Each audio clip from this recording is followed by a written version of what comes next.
What's up guys, it's the Actual Justice Warrior here, and today I want to talk about Black Lives Matter being banned in the state of Tennessee. And Antifa too. So recently the state of Tennessee decided that they were no longer going to put up with Antifa and Black Lives Matter on their college campuses. So they actually banned membership to these organizations among their state-run colleges. While many of us anti-SJW YouTubers get pretty annoyed with Antifa and to a lesser extent Black Lives Matter, I have to come out and say that I'm 100% against this ban. Look, banning things makes them look sexy. It makes them look subversive. It makes them look cool. It makes them look like they're a part of the counterculture. And considering a big chunk of the argument put forward by these two organizations is that they are being oppressed by a fascist state, it's pretty dumb to ban them and feed into that. Now, I have issues with both organizations, and I'll talk about them one by one, starting with BLM. So my main issue with BLM is their tacit approval of violence. Not every BLM protest turns into a violent event, but a certain amount of them do, and a lot of times when that happens, intellectual leaders in the Black Lives Matter movement either cover up for the violence or excuse the violence. I also don't like the fact that they don't draw distinctions between good police shootings and bad police shootings. For instance, if you talk to a Black Lives Matter activist for long enough, they'll bring up Michael Brown. And the reality is, with Michael Brown, it was a justified police shooting. Look at the Department of Justice report done by Attorney General Eric Holder under the Obama administration. The forensics all supported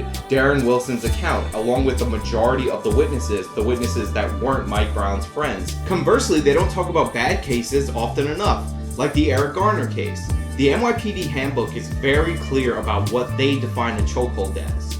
And they define a chokehold as any pressure put on the neck by an NYPD officer. That is considered an illegal chokehold. Clearly, the police were in the wrong in the Garner case, and they broke the rules in that case, and that's according to their own codes of conduct.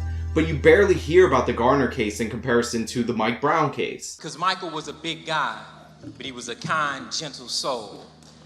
And before he left this earth, the day that he was killed, he was out spreading the word of Jesus Christ. Before he left this earth, the day that he was killed, he was out spreading the word of Jesus Christ. My other issue with BLM is how they pretend that their cause is the only cause in the world that matters. And they actually target LGBT causes. For instance, we had the Toronto LGBT parade, where Black Lives Matter actually sat in front of the floats at Pride and refused to move unless they gave in to their demands. One of which was throwing the police for gay rights out of the fucking parade. You also had this girl who walked up on stage and shamed people who were mourning the victims of the Orlando nightclub shooting for not going to their Black Lives Matter political events. I was really nervous to get up here because there's a lot of white people in the crowd. I wish this many people came out to our racial demonstrations and our Black Lives Matter movement. It's awesome that there's so many people here today, but it's like, who are you really here for? It takes a special kind of asshole to lecture people in mourning, and that's part of the reasons why I don't like Black Lives Matter. Now, while violence occurs some of the time in BLM protests, Antifa is a completely different story. Antifa considers themselves an anti-fascist organization, when in reality they are a completely and totally fascist organization. They show up wearing all black, they come up to conservative events, they attack people, they set things on fire, they destroy property, and basically there's close to 100% chance that when Antifa's there, violence will occur. So as much as BLM might annoy me, by comparison, Antifa is far fucking worse. That being said, I wouldn't ban either one of them. Look, I can't upload videos over and over again advocating for free speech and freedom of association and the First Amendment in general, and then pretend I don't see infringements on those principles when it's a group that I don't particularly care for. The reality is this is not a solution to the problems that we're seeing in our society. It's just another problem on top of it. The actual solution to the problems that I'm talking about is for the police to not stand down when violence occurs. In every Berkeley incident, the police fucking vanish when Antifa starts going crazy.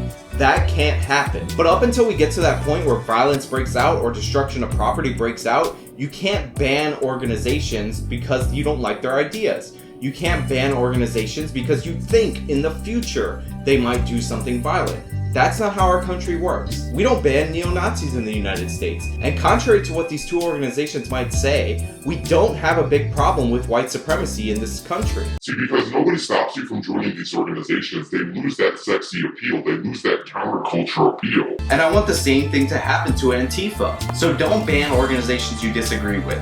When they do violence, enforce the law. If you want to make a productive change, Tell the police officers that when these protests turn violent, they have to do their job and arrest the people doing the violence. That's how you solve this problem, not by banning people. If you like this video, then please show me by leaving a like. You can follow me on all my social medias, subscribe for more content. This has been the Actual Justice Warrior. Until next time.